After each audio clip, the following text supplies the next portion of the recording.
साथ तनवीर अहमद साहब जुड़ रहे हैं, प्रवक्ता हैं जेडीएस के। मनीषा प्रियम राजनीतिक विश्लेषक भी हैं, वो भी हमारे साथ इस वक्त जुड़ रही हैं। हमारे साथ प्रशांत जेएम जुड़ रहे हैं, प्रवक्ता हैं भारतीय जनता पार्टी के, जेएस माफ कीजिएगा। हमारे साथ निजाम फौजदार साहब जुड़ रहे हैं, प्रवक्ता हैं कांग्रेस पार्टी के। आप सभी का बहुत बहुत स्वागत, शुक्रिया। मनीषा जी, सबसे पहले मैं आपसे शुरुआत करना चाहता हूं, क्योंकि थोड़ा राजनीतिक तू तू मैं से पहले जरा चीजों को थोड़ा कॉन्टेक्स्ट में डाल देते हैं। जो बीजेपी की लिस्ट आई है, एक तो बड़ा, जिसको अंग्रेजी में कहते हैं अनकैरेक्टरिस्टिक था इतना विलंब बीजेपी के लिए। जल्दी सबसे पहले लिस्ट अपनी जारी कर देते हैं, बड़े मेटिकुलस रहते हैं। इस बार अब सामने दिखाई पड़ रहा है कि किस वजह से उन्हें डर था। जो बगावत है वो कितनी जबरदस्त है बीजेपी में, उसका कितना नुकसान हो सकता है, और क्या क्या खास बातें आपको अभी तक कैंडिडेट सिलेक्शन में दिखाई पड़ी? देखिए, आपने 2 सवाल पूछे, दोनों का मैं अलग अलग जवाब देती हूँ। तो पूरा का पूरा आप समझ लीजिए कि राजनीतिक अखाड़ा कर्नाटक का जो है वो परिचायक है इस तरह के विलंब का। आप जानते हैं कि कर्नाटक एक नहीं किंतु 3 या 4 महत्वपूर्ण भूखंडों में बटा हुआ राज्य है। इनमें सबसे बलशाली अगर आप कहिएगा तो बैंगलोर अर्बन, यहाँ की सीटें करीब 28 सीटें हैं। बहुत ही महत्वपूर्ण इलाका है। और ये निकट में है एक और दिग्गज इलाके के, जिसको कि ओल्ड मैसूरू रीजन या मैसूर के रजवाड़े का जो इलाका था, उस इलाके को हम इसमें इंक्लूड करते हैं। ये इलाका वैसे तो वोक्कलिगा दिग्गजों के नाम से और उनकी राजनीति से जाना जाता है, लेकिन यही वो इलाका है जहां जेडीएस भी प्रबल है। और अभी कांग्रेस के जो वहां अध्यक्ष हैं और प्रबल दावेदार हैं मुख्यमंत्री के पद के लिए, डीके शिव कुमार, वो भी इसी इलाके से आते हैं। तो बैंगलोर अर्बन और ये एक इलाका है। वहीं जो कोस्टल या तटीय इलाका है वहां बीजेपी मजबूत है, लेकिन इसके अलावा भी वहां पे महाराष्ट्र से जो निकट इलाका है वो धारवाड़ का इलाका माना जाता है। नॉर्थ कर्नाटक का भी अलग एक इलाका है। तो इन सब में ले दे के जो बातें अभी महत्वपूर्ण है वो ये है बीजेपी को लेकर के, कि बीजेपी की अभी की सरकार पर एक छवि बनी हुई है, जो छवि की थोड़ी सी मानी जाती है कि करप्शन का चार्ज वगैरह। तो उसको लेके ईश्वरप्पा जी को बाहर रखने का निर्णय बीजेपी ने लिया। इससे बीजेपी को चुनावी फायदा होता है कि इस छवि से वो अलग हटती है। 52 नए कैंडिडेट्स डाले गए हैं। गुजरात में भी ऐसा कुछ किया गया था कि पुराने एमएलए को चेंज करने से जो एंटी इनकम्बेंसी है वो कम होती है। तो बीजेपी ने अपना दांव अच्छा खेला है। आज जो प्रतिरोध आप देख रहे हैं वो पार्टी में टिकट नहीं मिलने वालों का प्रतिरोध है, लेकिन जनता शायद इस बात को स्वीकार करे कि अच्छा भाई, पुराने लोगों को हटा के नए चेहरों को लिया गया है। लेकिन मुश्किल यहां आएगी कि ईश्वरप्पा जो है वो, आप जानते हैं कि महत्वपूर्ण कुर्बा जाति के हैं, और कांग्रेस के जो दूसरे प्रबल दावेदार पहले मुख्यमंत्री रहे सिद्धरमैया हैं, वो भी इसी जाति से आते हैं। बिल्कुल। लेकिन बीजेपी ने एक और चीज की है, वो है कि लिंगायत पक्ष जो था, येदियुरप्पा के बेटे को शिकारीपुरा से टिकट देकर और लिंगायतों का पुराना जो सपोर्ट रहा है बीजेपी को, उसको बरकरार रखा है। तो बीजेपी की चुनावी रणनीति बहुत स्पष्ट और बहुत अच्छी रही अब तक। और जमीन पर यदि आप प्रतिरोध देखते हैं तो जनमानस में हो सकता है कि इसका असर बिल्कुल उल्टा हो। ठीक है, बीजेपी के लिए ये अच्छी मूव रही है जी। तो ये मोटा मोटा निकल कर आया। बीजेपी ने लिस्ट में देरी जरूर करी, जैसे पर मनीषा जी जैसे कह रही हैं कि उन्होंने बड़ी सोची समझी रणनीति के तहत ये पूरा सामने आया। लेकिन प्रशांत जीएस साहब, अक्सर क्योंकि बात हमेशा हो जाती है, देखिए कांग्रेस में लड़ाई चल रही है, डीके शिव कुमार वर्सेस सिद्धरमैया की लड़ाई है, उसमें शायद बीजेपी के जो खेमों में बटी हुई है कर्नाटका में, उसकी बात अक्सर पीछे रह जाती है। अब तो ये लड़ाई बिल्कुल आमने सामने की हो गई है। शेट्टार साहब कह रहे हैं हम खुद चुनाव लड़ेंगे, चाहे इंडिपेंडेंट हमें लड़ना पड़े। ऐसे 6 और बड़े नेता हैं, जिसमें से 2 तो कैबिनेट मिनिस्टर हैं, जो कह रहे हैं कि नहीं, हम अगर चुनाव टिकट नहीं मिलेगा तो हम भी चुनाव लड़ेंगे। येदियुरप्पा साहब, जिनको हटा दिया गया था, इस पूरे जो टिकट बंटवारे पर उनकी जो छाप है वो भी साफ दिखाई पड़ रही है। तो भारतीय जनता पार्टी के लिए मुसीबतें कम नहीं है। अंकित जी, पहला एक बात मैं क्लैरिफाई करना चाहता हूं। बीजेपी में ऐसा कोई दिक्कत नहीं है। जो अभी आप जो बोल रहे हैं शेट्टर साहब का या ईश्वरप्पा जी का या अंगारा जी का, जो भी आप बोल रहे हो कि बड़े बड़े नेताओं को टिकट नहीं मिल रहा है और इंडिपेंडेंट करने के लिए सोच रहे करके, उन सब लोगों को मुख्यमंत्री जी ने आज प्रेस कॉन्फ्रेंस भी किए थे, प्रेस में भी बोले हैं कि सब लोगों को दिल्ली में बात करेंगे, जो भी है पार्टी लाइन ही फॉलो करेंगे, वो पार्टी छोड़ के कहीं नहीं जाएंगे। जो भी वो डिसअपॉइंटमेंट थोड़ा बहुत होता है, क्योंकि जगदीश शेट्टर साहब सीएम रह चुके हैं, प्रदेश अध्यक्ष रह चुके हैं, उसको थोड़ा दिक्कत हो गया होगा कि टिकट नहीं मिल रहा है करके। फिर भी उसका नाम हुबली धारवाड़ सेंट्रल जो सीट है अभी तक अनाउंस नहीं हुई है। ये शेट्टर साहब भी आज दिल्ली पहुंचने वाले हैं, बातचीत करेंगे वरिष्ठ नेताओं से, उसके बाद जो भी डिसीजन लेना है पार्टी में वरिष्ठ नेता लोग डिसीजन ले लेंगे। एक और बात आपने बताई थी कि येडियुरप्पा जी को हटाया हुआ था करके, मैं बिल्कुल ये नहीं मानता हूँ। येडियुरप्पा जी ने स्वयं प्रेरित इस्तीफा दिए थे, उसके बाद ये बोले थे कि राज इलेक्टोरल पॉलिटिक्स से मैं हट रहा हूं, मैं संगठन में काम करता हूं। हाँ। दूसरा बात, अभी बीजेपी को एब्सोल्यूट मेजोरिटी लेके आने में लिए मैं काम करता हूं करके स्पष्ट से बोले थे येडियुरप्पा जी ने। सर ये स्पष्ट मीडिया तो में जो सीटी दिखाई रवि दे भी रही बोले थी थे कि बिल्कुल येडियुरप्पा स्पष्ट जी को तौर पर हटाया कि हुआ था पुराना करके, जमाना गलत चला है। गया, येदियुरप्पा की तरह उनके किचन में जाके टिकट डिस्ट्रीब्यूशन नहीं होगा। तो आप कह रहे हैं कोई लड़ाई नहीं है, वो तो सीधे सीधे एक दूसरे के खिलाफ खुल्लम खुल्ला बयान देते हैं। अंकित जी, हमारा पार्टी में क्या होता है, इंटरनेट डेमोक्रेसी है। जो भी एक येडियुरप्पा जी अग्रणी नेता है, पार्लियामेंट्री बोर्ड के सदस्य है, हाँ। उसको माहिती रहता है कि किसको सीट मिल रहा है करके, वो उस हिसाब से बोले थे कि विजयेंद्र जी को सीट शिकारी पुलिस से मिलेगा करके। सीटी आपके रवि जी यहां ने पर लड़ाई इंटरनल डेमोक्रेसी है, कांग्रेस के अंदर की लड़ाई आप कहते हैं सत्ता की लड़ाई है, पर ये हर राजनीतिक पार्टी का अपना अपना नजरिया होता है चीजों को प्रस्तुत करने का। मैं आ रहा हूं सर आपके पास। निजाम फौजदार साहब, निजाम फौजदार साहब, कम से कम जैसे मनीषा जी हमें बता रही थी कि बीजेपी ने बहुत सारी चीजों को साधने की कोशिश की है। एक तो कास्ट इक्वेशंस को साधने की बड़े अच्छे से कोशिश की है, पुराने चेहरों को हटाकर। गुजरात में भी हमने यही देखा, कांग्रेस तब कह रही थी देखिए बीजेपी डर गई है, आपस में लड़ाई हो रही है, लेकिन इसी मॉडल को सक्सेसफुली लेकर आए, नए लोगों को लेकर आए, एंटी इनकम्बेंसी को पीछे थोड़ा वो कर पाए, और अब बड़े नेताओं को आपके नेताओं के सामने भी लड़ा रहे हैं। कोशिश ये कर रहे हैं कि आपके जो नेता हैं, चाहे वो डीके शिव कुमार हो, चाहे सिद्धारमैया हो, अपनी कॉन्स्टिट्यूएंसी को ही संभालने में लग जाएं, बाहर निकलने का मौका ना मिले उन्हें। एक समझो, कांग्रेस में सर ये फौजदार साहब के लिए, कांग्रेस के प्रशांत भाई, लिए, this question is for the Congress party. Prashant भाई आराम से प्रशांत भाई, अगले 5 साल आपको आराम करने के लिए बहुत टाइम मिलेगा, आराम करिएगा। पिछले 1 महीने से न बीजेपी को रास्ता दिखाई दे रहा था, और इनके चाणक्य का जीपीएस सिस्टम ऑफ हो गया है, इनको रास्ता कहीं नहीं दिख रहा है। 360 डिग्री सिर्फ अंधेरा अंधेरा अंधेरा। यहाँ के मिनिस्टर्स जीत नहीं पा रहे हैं, सीएम हारने वाले हैं, येडियुरप्पा गुस्से में आग बबूला हैं, ईश्वरप्पा ने लोगों को आत्महत्या करने के लिए मजबूर कर दिया था, अरविंद निंबावली ने एक और आदमी को सुसाइड करने के लिए पुश किया गया था। तो ऐसे माहौल में जब एक सरकार 40% के लिए मशहूर हो जाए और लोगों के पैसे उनके जेब से लूटने लग जाए, तो लोग उनको माफ नहीं करते।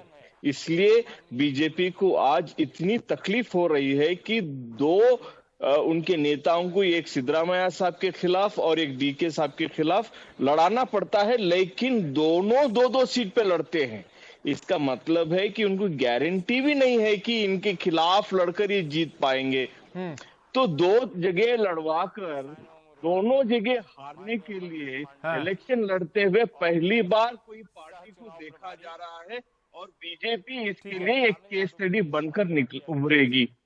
फौजदार साहब, तो इस बात की गारंटी है ना, जो आपने लॉजिक दिया है कि जो आपके नेता हैं सिद्धरामैया, वो दूसरी सीट से नहीं लड़ेंगे, क्योंकि उनको तो पक्का गारंटी है कि वो अपनी सीट से जीत जाएंगे, दूसरी सीट का कोई मतलब ही नहीं है। देखिए, सिद्धरामैया साहब लड़े तो वो पब्लिक डिमांड होगा, लेकिन जब यहाँ पे आप देखते हैं सोमन्ना साहब जहाँ पे गोविंदराजपुर से हार रहे थे, वहां से निकाल कर वरुणा जहाँ पे सिद्धरामैया साहब लड़ रहे हैं वहां पर, और चामराजनगर पे 2 जगह सीट दी जाती है। सर ये ना दर्शक जो है मेरे बहुत समझदार दर्शक हैं, वो इस बात को बड़ा समझते हैं और बड़ा मजा आता है इस बात को बाहर लेके आने में। जैसे बीजेपी आपके यहाँ की लड़ाई को कहती है कि देखिए इनडिसिप्लिन है, सत्ता की लड़ाई है, अपने यहाँ की लड़ाई को कहती है इंटरनल डेमोक्रेसी। वैसे ही सिद्धरामैया साहब 2 सीट से चुनाव लड़े तो वो जनता की डिमांड है, उनके नेता 2 सीट से लड़े तो वो डरे हुए नेता हैं, वो अपनी सीट बचा नहीं पा रहे हैं और वो अपना वैसा खेल खेल रहे हैं। तो बड़ा कन्वीनियंट रहती हैं ये आर्ग्यूमेंट्स हर पॉलिटिकल पार्टी के लिए घुमाने के लिए। आ रहा हूं सर, आ रहा हूं फौजदार साहब, आपके पास आ रहा हूं। तनवीर अहमद साहब, इस पूरे खेल में सर आ रहा हूं। फौजदार साहब, आप जानते हैं आप मेरे साथ कई बार डिबेट पे हो चुके हैं, मैं एक एक करके वापस आऊंगा, फिर वापस आऊंगा सर। तनवीर अहमद साहब, इस बात की खुशी है आपको कि बीजेपी में बड़ा नेता आपके खिलाफ चुनाव लड़ने से डर रहे हैं एचडी कुमारस्वामी साहब के साथ, क्योंकि जो फूट की बातें हैं, आपस की लड़ाई की बातें हैं, वो आपकी पार्टी में भी लगातार सामने आ रही हैं सर। बोला जा रहा है कि फर्स्ट लिस्ट में कुछ चेंज भी हो सकते हैं। देखिए, पॉलिटिक्स है ना, एक गेम ऑफ एस्पिरेशन है। सबको लगता है कि मैं दूसरे आदमी से अच्छा नेता बन सकता हूँ। काफी समीकरण होते हैं, काफी चीजों को हमको मद्देनजर रखना पड़ता है टिकट देने से पहले। और ऐसा नहीं है कि फर्स्ट लिस्ट में नाम दे दिया तो वो कंटिन्यू होगा, कोई नाम निकल भी सकता है। हम ना, मेरे अच्छे दोस्त प्रशांत और मेरे बहुत अच्छे दोस्त फौजदार साहब की तरह हम बड़ी बड़ी बातें नहीं करेंगे। हम भिखारी हैं, जनता के पास जा रहे हैं और जनता का आशीर्वाद भरपूर हमें मिल रहा है। हम कुछ बड़ा क्लेम नहीं करने वाले हैं। हम जगदीश शेट्टर के बारे में, सिद्धरामैया के बारे में, डीके शिव कुमार के बारे में नहीं बताएंगे, क्योंकि जनता थक गई है। क्योंकि डीके शिव कुमार के पास एक ही मुद्दा रहता है, ये बताने के लिए कि कितने भ्रष्ट बीजेपी वाले लोग हैं, और बीजेपी वालों के पास दूसरा मुद्दा रहता है कि बताने के लिए कि डीके शिव कुमार कितने भ्रष्ट हैं। हम बस इतना बताना चाहते हैं लोगों के पास जाकर कि एकमात्र पार्टी है जिसके पास चीफ मिनिस्टर का चेहरा है। बीजेपी के पास चीफ मिनिस्टर का चेहरा नहीं है, कांग्रेस के पास चीफ मिनिस्टर का चेहरा नहीं है। हमारे पास एक चीफ मिनिस्टर का चेहरा है। हमारे पास एक प्रोग्राम है, पंचरत्न प्रोग्राम, जो पिछले 127 दिन से ग्राउंड पर चल रहा है। ठीक है। और 91 ईयर ओल्ड के वृद्ध व्यक्ति, जिन्होंने कर्नाटक को बनाने के लिए शिल्पीकार जिसको कहा जाता है, वो उतरे हैं मैदान में। उनके बराबर का नेता ना बीजेपी के पास है, ना कांग्रेस के पास है। सर, लेकिन हमारे पास उन्हीं 91 ईयर ओल्ड व्यक्ति ने इंटरव्यू में कहा कि हम तो छोटी पार्टी हैं, हम अपने दम पे तो मुख्यमंत्री बना नहीं सकते, जीत नहीं सकते। तो जेडीएस तो पहले से ही मैदान में इंतजार कर रहा है कि चुनाव का रिजल्ट आए और फिर किसको पिगी बैक करके किसके कंधे पे चढ़कर मुख्यमंत्री की सीढ़ी तक पहुंचा जाए। तो ऐसी पार्टी को लोग कितना समर्थन देंगे? कर्नाटक का बनने के बाद 31 साल जनता दल की हुकूमत रही है। 31 साल जिस जनता ने हमें आशीर्वाद दिया, फिर उसी जनता का आशीर्वाद की उम्मीद है। और हम उम्मीद करते हैं कि यही जनता जो 31 साल इतने बड़े बड़े खद्दावर नेताओं को जिसने स्थान दिया, कुमारस्वामी को भी देगी, और हमें पूरी उम्मीद है। ठीक है मनीषा जी, आपने फर्स्ट राउंड ऑफ क्वेश्चनिंग जो थी और उसके जवाब आपने तीनों पॉलिटिकल जो प्लेयर्स हैं वहां से सुना जरूर। ये जो लड़ाई है कर्नाटक की, इसमें बड़ी एक बात साफ दिखाई पड़ती है कि Bharatiya Janata party cast equations, arithmetic के साथ साथ प्रधानमंत्री नरेंद्र मोदी को एक बड़े तौर पर वहां पे प्रोजेक्ट करना चाहती है, क्योंकि करप्शन के खिलाफ अगर उन्हें लड़ना है, जो कांग्रेस ने एक लोकल इस फाइट को बनाया है, चाहे वो करप्शन इश्यूज हो, चाहे वो सड़क के जमीन हो, या इमोटिव इश्यूज हो, नंदिनी वर्सेस अमूल को, उसको कहीं ना कहीं काटने के लिए गुजरात मॉडल लाइए, नए लोगों को लेकर आइए और यंग लोगों को लेकर आइए। बीजेपी के पास पीएम का ट्रम्प कार्ड और ये गुजरात का जो उनका मॉडल है उससे काटने की कोशिश कर रहे हैं। देखिए, कहीं ना कहीं आपको ये मान के चलना पड़ेगा कि भारतीय जनता पार्टी राष्ट्रीय पार्टी है और प्रधानमंत्री नरेंद्र मोदी अभी राष्ट्र के सबसे कद्दावर नेता हैं। तो भारतीय जनता पार्टी एक तरफ तो इस असेंबली चुनाव को लड़ेगी, लेकिन उसकी पैनी निगाह आने वाले लोकसभा चुनाव पर बनी हुई है। और आप ये जान के हैरान होंगे कि भारत के मतदाता जो हैं वो राज्य के लिए भी सोचते हैं और राष्ट्र के लिए भी सोचते हैं। बंगलोर अर्बन में कई जो निचले वर्ग की जो झोपड़पट्टियां हैं, उनमें मैंने पिछले चुनावों के समय इंटरव्यूज किए थे महिलाओं से खास करके, और उन्होंने बताया था कि वोट हम कोई इसलिए नहीं करते कि हमें कोई कुछ मुफ्त में कोई राशन देता है या कोई बात। उन्होंने कन्नड़ में एक लाइन कहा मुझसे, मैं रिपीट करती हूँ, निम्मा मता निम्मा हक्कू, ये मत हमारा हक है और हम राष्ट्र के बारे में सोचते हैं, न कि ऐसे मुद्दों के बारे में जो कि हमारे स्वार्थ में हो। और दूसरी बात उन्होंने साफ साफ उस वक्त के लोकसभा चुनाव के बारे में 2019 के लिए कही थी कि प्रधानमंत्री नरेंद्र मोदी, खास करके उस समय जो आवास योजनाएं चलाई जा रही थी, उसमें उनका कहना था कि करप्शन फ्री गवर्नेंस के लिए नरेंद्र मोदी को वो बहुत नंबर देते हैं। तो जी। कहीं ना नहीं, कहीं नहीं, ये नहीं, नहीं, चुनाव मैडम, आप प्रधानमंत्री पता नरेंद्र नहीं मोदी आप कहाँ का विश्लेषण मैं- लेके मैं- आपकी ये- बात फौजदार बोल साहब, रही हैं। फौजदार साहब, नहीं नहीं नहीं फौजदार मैं- साहब, ये पॉलिटिकल वो अपना विश्लेषक वो कोई होके वो कोई पॉलिटिकल पॉलिटिकल विश्लेषक की तरह बात पार्टिसिपेंट नहीं है, करेंगे, अब वो उनकी अपनी बात ग्राउंड मैं ऑब्जर्वेशन बताती बता हूँ, रही हैं, तो उनकी बात सुन लीजिए सर। आप उससे बोलने भी सहमत नहीं हैं, देते हैं असहमत आपने हैं, वो विचार। जब आपका नंबर आएगा तब बोलने भी बोलिएगा नहीं सर, देते बीच में मत आप, टोकिए। बोलने भी नहीं देते। मैं तो कहती नहीं, हूँ आप कि गलत हो बोल रही हैं, सकता तो क्यों है बोलने दें कि आपको? गलत बोल रही हैं आप। सर गलत आप बोले गलत क्या सही बोल बोले, रहे इस हैं? देश के अंदर हक है, 2000 बोलने नहीं 2000 देंगे, आप बारे में कौन उन्नीस सर में डिबेट मुझे आप मॉडरेट करनी पॉलिटिकल है, विश्लेषक तो नहीं, आप पहले मोदी उनको विश्लेषक पूरी हैं आप। बात रखने दीजिए। आप उनकी जिस आप बात से विश्लेषक असहमत हैं, हैं। जब मैं आपके पास आऊंगा तो आप पूरा काउंटर कीजिएगा। नहीं, मनीषा आप जी ये अपनी बोलने बात बोलिए तो खत्म दे। कीजिए। विश्लेषक बैठेंगे मैं तो सिर्फ हम इतना इनका कह आदर रही हूँ, करेंगे बस। मनीषा जी आप अपनी मेरा बात खत्म कीजिए। निरादर कीजिए, लेकिन मेरी बात सुनिए कि महिलाएं कहती हैं कि हम राष्ट्र के हित में हम वोट करेंगे, और वो नरेंद्र मोदी के साथ एक इमेज अटैच करती हैं। मैं सिर्फ इतना कह रही थी कि प्रधानमंत्री नरेंद्र मोदी ये जरूर चाहेंगे कि इस असेंबली इलेक्शन में भी करप्शन के कोई चार्जेस उनकी छवि के बिल्कुल दूर दूर तक ना लगे। जी। तो वो राष्ट्रीय चुनाव और राज्य का चुनाव साथ साथ लड़ेंगे। हो सकता है ये चुनाव भाजपा हार जाए, हो सकता है ये चुनाव ज्यादा जेडीएस जो है ओल्ड मैसूरू रीजन में जीत जाए। चुनाव तो आप लड़ेंगे, मैं तो विश्लेषण करूंगी, बिल्कुल और सही बात है। विश्लेषण के फौजदार बाद साहब, जो आपको कुछ कौन सी निष्पक्ष बात मुझे दिखेगा, उनकी जो आप आप कह जीते, रहे आप थे कि सरकार वो बनाएं। उनकी बात आपको बुरी लगी, आप उसका जवाब जरूर दे दीजिए। आपको जो भी लगता है, प्रधानमंत्री नरेंद्र मोदी एक फैक्टर हैं और इसको कोई दो राय, इसमें कोई दो राय नहीं है, इसको कहीं से आप मिटा नहीं सकते। आपके कहने से, नहीं मेरे या ना कहने से, मानने ना मानने से उससे फर्क पड़ता नहीं है। दिक्कत भारतीय जनता पार्टी के लिए यह है कि जो करप्शन के इश्यूज उन पर चिपकाए जा रहे हैं, या जो कैंपेन कर्नाटका में चली है, वो उनके लिए एक प्रॉब्लम है। तो जितना कांग्रेस लोकल करने की कोशिश कर रही है, बीजेपी उसको उतना ही नेशनल ले जाने की कोशिश कर रही है। शायद तभी बीजेपी के नेता कहते हैं कि करप्शन भूल जाओ, सड़क भूल जाओ, लव जिहाद पे वोट दो। अंकित जी, मैं इधर आना चाहता अंकित हूं। भाई, आप बिल्कुल सही कह रहे सर, आ रहा हूं। हो। आपके नेता का मनीषा नाम भी जी ने बताऊंगा, जो जिस नेता कहा, ने कहा था, उनका बयान आधिकारिक तौर पर है, आपके प्रेसिडेंट है, स्टेट प्रेसिडेंट।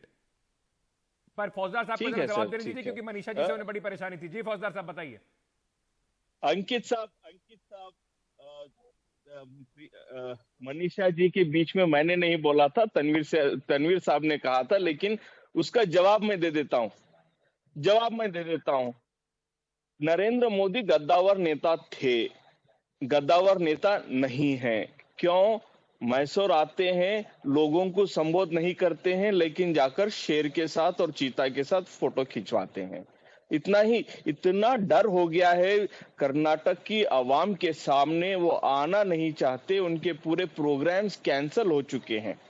इससे पहले मैं ये बता दूं कि ये करप्शन कैसे है। उनके बसवराज यत्नाल साहब एमएलए, बीजेपी के बीजापुर के एमएलए कहते हैं सीएम सीट्स 2,500 करोड़ के लिए सेल पे है, मिनिस्टर सीट्स 100 करोड़ पे सेल पे है, बीडीए कमिश्नर 15 करोड़ पे, वाइस चांसलर 10 करोड़ पे, कोविड सप्लाई 75% डिस्काउंट पे, पीडब्ल्यूडी अग्रीमेंट 40% पे, ग्रांट टू मैथ 40% पे। अंडों में से शशिकला जोले, अंडे, बच्चों को अंडे खिलाने वाले अंडों में से 1-1 रुपया उन्होंने कमीशन लेकर करीब 100 करोड़ रुपए निगल गए। तो करप्शन तो इनके डीएनए के अंदर है। आज तो ये उधार का सिंदूर नहीं, चोरी का सिंदूर लेकर बैठे हैं। हमारे 15 नेता लोग आना चाह रहे थे, ये लेकिन तो आप हमारी जनता को नैतिकता कैंपेन में ऐसी बताएंगे, थी ये कि तो आप 15 जनता को लोगों कैंपेन में वापस बताए रहे नहीं होंगे, लेना चाह लेकिन रहे थे। आपने कहा अगर कि आज नरेंद्र ले मोदी लेते जो है, हम, प्रधानमंत्री अगर जो है, वो वापस कद्दावर नेता कांग्रेस आ जाते, है नहीं थे, आज उनके प्रोग्राम कैंसिल हो रहे हैं। तो अगर यही यार्डस्टिक है, फौजदार साहब सवाल तो सुन लीजिए सर, अगर यही यार्डस्टिक है कि प्रधानमंत्री जी के प्रोग्राम कैंसिल हो रहे हैं, वो फोटो खिंचवाने बाग से के पास जाते हैं, लोगों के पास नहीं जाते, तो राहुल गांधी की कोलार की रैली 3 बार कैंसिल हो गई है सर। तो इसका मतलब क्या माने कि लोग बिल्कुल एक्सेप्टेंस नहीं है राहुल गांधी की, जनता नहीं चाहती उन्हें सुनना। आज भी वो 1 लाख लोगों का टेंट वैसे ही खड़ा है वहां पर। फौजदार साहब आपकी आवाज ठीक नहीं आ रही है, थोड़ा सा माइक को अपने पास कर लीजिए, माइक को अपने पास कर लीजिए जरा, कद्दावर नेता जो माइक को अपने पास कर लीजिए सर, आपकी आवाज नहीं आ रही है।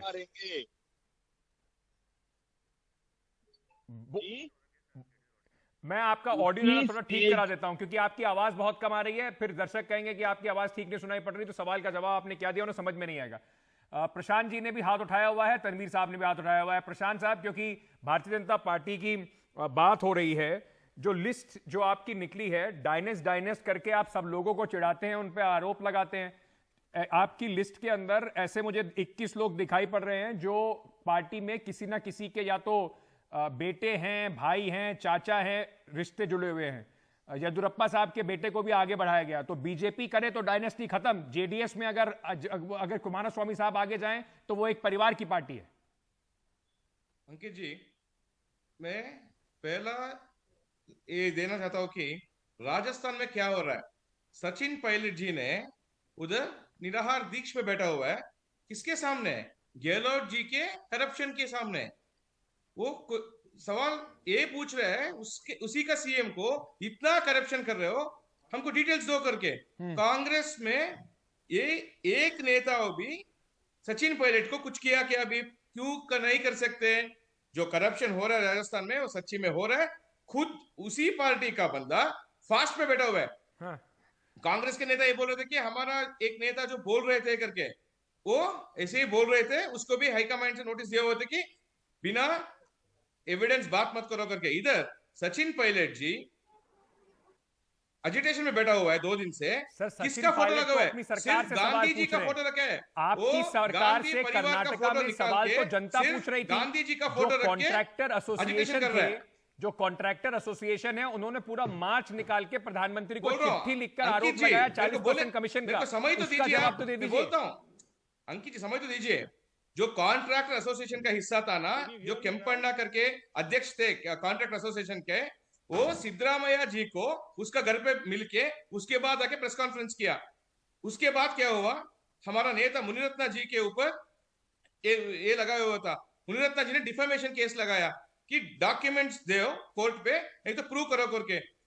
एक डॉक्यूमेंट भी केम्पण्णा नहीं दे पाया। उसके बाद उसको भी जुडिशियल कस्टडी में लिया हुआ था, इसीलिए चुप है वो लोग। उसके पास कुछ भी एविडेंस नहीं है। ठीक है। ऐसे बोल रहे इलेक्शन के लिए कुछ बोल रहे बस। ठीक है। कांग्रेस में इतना करप्शन हो रहा है, अभी राजस्थान में जो हो रहा है वो कुछ नहीं बोल रहे उसके ऊपर। ठीक है। जैसे आप और कर्नाटका दूसरा पे बात, कुछ नहीं बोल ये रहे, वैसे परिवार- कांग्रेस परिवार राजस्थान पे बात कुछ का नहीं जो बोल रही। बोल रहे थे तनवीर ना, अहमद उसका साहब, भी सवाल आप सर बड़े परेशान थे जब मनीषा जी अपनी बात रख रही थी। सर, क्या क्या मनीषा जी की बातों से आपको नागवार गुजरी? सर बताइए। नहीं, अंकित जी, मेरे को परिवारवाद से एक बात बताना है।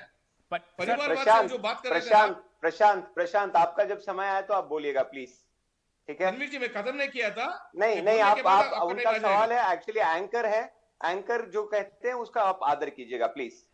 सर, आ ठीक रहा हूं है? आपसे परिवारवाद पे लूंगा सवाल जी, हाँ, क्योंकि मैं परिवारवाद परिवारवाद का से बात सवाल कर रहा था। आ रहा हूं सर, आ रहा हूं। प्रशांत साहब आपके पास आऊंगा, पर परिवारवाद की अगर बात करेंगे तो सर आपके ऊपर सबसे बड़ा आरोप ये लगता ही है, ये एक परिवार की पार्टी है, तो आपको सीएम डिक्लेयर करने में कोई दिक्कत थोड़ी है। हम तो परिवार की पार्टी हैं। हमारा पूरा कर्नाटका हमारा परिवार है। कर्नाटक के परिवार के साथ हम चलते हैं और कर्नाटक के परिवार के साथ हम उठते हैं। हमेशा भारत की उन्नति के लिए सबसे ज्यादा जिस स्टेट ने योगदान दिया है, वेदर इट इज सॉफ्टवेयर में हो, लोगों को बनाने में हो, नौकरी देने में हो, बिहार यूपी वालों को यहाँ पर लाने के लिए हो, अमूल का बचा हुआ सामान जो बीजेपी यहाँ पर थोप रही है केएमएफ को बिगाड़ने के लिए, उनकी मिर्ची यहाँ पर, हम तो हमेशा भारत को बनाने के लिए काम किया है मैम। 80% जो लोग यहाँ पर काम करते हैं उत्तर भारतीयों का हम आदर करते हैं, जो बिहार से, यूपी से, उड़ीसा से। हमें कभी कर्नाटका दूसरे स्थान में नहीं था। कर्नाटका की जनता ने कहा कि नम्मा मता नम्मा हक्कू, वो निम्मा मता नम्मा हक्कू नहीं है, नम्मा मता, हमारा वोट हमारा हक है। क्यों? हमारा हक पूरे भारत के लिए है। और दूसरी बात, मैं हमारे जो बीजेपी के और कांग्रेस वाले बता रहे थे करप्शन के बारे में, मुझे मालूम है बीजेपी और कांग्रेस एक सिक्के के 2 पहलू हैं। वो जब करप्शन करते हैं तो ये गाना गाते हैं, और ये करप्शन करते हैं तो वो गाना गाते हैं। दोनों ने भारत को, कर्नाटका को एटीएम बना रखा है। एक के लिए राहुल गांधी के लिए एक एटीएम है और अमित शाह के लिए दूसरा एटीएम है। ये बात बिल्कुल आप ठीक कह रहे हैं, सिक्के के 2 पहलू हैं, क्योंकि उन दोनों सिक्कों के पहलुओं के साथ जेडीएस को काम करने में दिक्कत नहीं होती, कभी कांग्रेस के साथ कभी बीजेपी के साथ। आपके लिए तो दोनों समान ही हैं। देखिए एक बात बताता हूं, दोनों बार दोनों लोग आए थे। आज भी कठोरा पकड़े हुए दोनों पार्टी वाले हमारे दर पे खड़े हुए हैं। बीजेपी भी खड़ी है, कांग्रेस भी खड़ी है। सर, देख लेंगे कि हम कठोरा पकड़ के रिजल्ट आएगा तब हम जनता के पास खड़े हैं, हम कांग्रेस के पास खड़े हैं, ना बीजेपी के पास खड़े हैं। 30 सेकंड दे सकता हूं, 30 सेकंड अपने बाकी दोनों सारे पार्टिसिपेंट को दे सकता हूं। शुरुआत करते हैं, मनीषा जी से अंत करेंगे। शुरुआत करते हैं प्रशांत साहब आपसे। आप डायनेस्टी पे कुछ कह रहे थे, बीजेपी की लिस्ट देख लीजिए, भरी पड़ी है रिश्तेदारों से। मैंने बोल रहा हूँ, परिवारवाद से जो बोल रहे हैं ना, हमारा ये नहीं कि एक परिवार से एक बंदा ना दो बंदा चुनाव नहीं लड़ना चाहिए करके, इतने बोल रहे। एक कुटुंब जो पूरा पार्टी को कंट्रोल करते हैं ना, उसको कुटुंब राजकारण कहते हैं। कांग्रेस में ले लो, फर्स्ट फैमिली जो पूरा पार्टी को कंट्रोल करती है। इधर तो देवेगौड़ा जी, कुमार स्वामी जी, रेवन्ना, उसका बेटा प्रज्वल, निखिल, और जो भी है उसका जो भी घर पे रिलेटिव जो भी है, वो सब मिल के पार्टी चलाता है। ठीक है। कांग्रेस में सिर्फ गांधी परिवार का, बीजेपी में ऐसा नहीं है। कोई एक परिवार पार्टी नहीं चलाते है। एक परिवार से एक या दो बंदे आ सकते हैं, हम कोई उसमें भी अभी भी हमारे पार्टी में यही कर रहे हैं कि एक ठीक है सर, ठीक है, आपने डायनेस्टी पे अपनी बात रखी, आपने एक नई तरीके से डायनेस्टी की डेफिनेशन देने की कोशिश की है। फौजदार साहब 30 सेकंड अपनी बात खत्म कीजिए।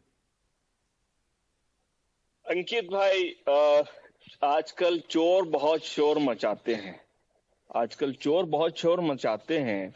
बीजेपी के लोग इतना शोर मचाने लग गए हैं कि क्या वो अच्छा बोल रहे हैं, बुरा बोल रहे हैं, लोगों को आजकल उसका अर्थ भी नहीं समझ में आता है।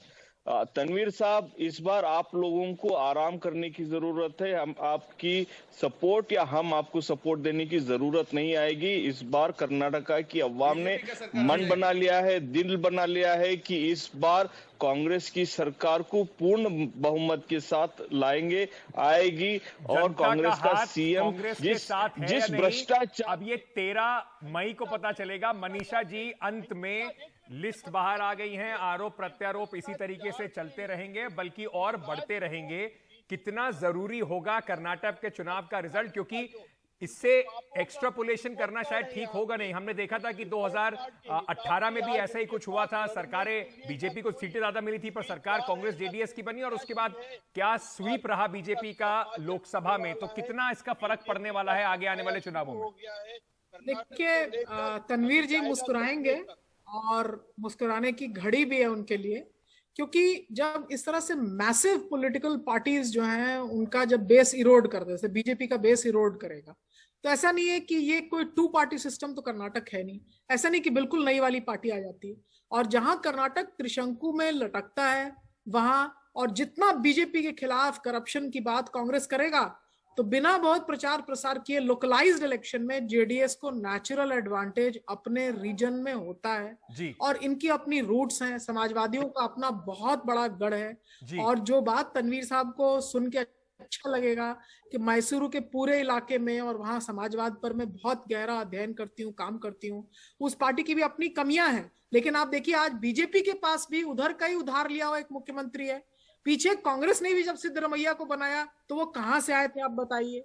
कुमारस्वामी तो बिल्कुल उसी घराने के थे। जी, तो कहीं न कहीं समाजवादी धारा के पास संख्या कम हो, लेकिन उसके बावजूद भी जहां बीजेपी की संख्याएं यदि कम हुई तो समाजवादियों का जो है वो झंडा परचम लहराएगा। वो इधर जाएगा कि इधर। वे तनवीर साहब को ही आप आखिरी 30 सेकंड दे दीजिए और वो ही अभी बताएं कि इधर जाएंगे कि उधर। मैम, वो अभी बता नहीं पाएंगे, वो भी तनवीर साहब नहीं, वो भी कुमारस्वामी साहब को डिसाइड करना होगा। अंत में तनवीर साहब को तो सिर्फ बताया जाएगा कि इस तरफ इस बार ये डिफेंड करना है आके आके, मैं मिलूंगी तो छोड़ देते हैं अभी। मैं मिलूंगी उनको, क्योंकि समय खत्म हो गया है। कहाँ किसका परचम रहलाएगा अब ये जनता के हाथ में चला जाएगा, क्योंकि लगातार अब जो है चुनाव के बीच में इसी तरीके की आप भाषा सुनेंगे, आरोप सुनेंगे, प्रत्यारोप सुनेंगे, और एक दूसरे पर आरोप सब एक जैसे लगाएंगे, पर जब अपनी उनकी पार्टी में वैसा ही होगा तो उसको एक नई परिभाषा के साथ आपको बताने की कोशिश करेंगे। अब आपको समझना है कि किसकी बात आपको समझ में आती है। आप सभी का बहुत बहुत शुक्रिया हमारे साथ जुड़ने के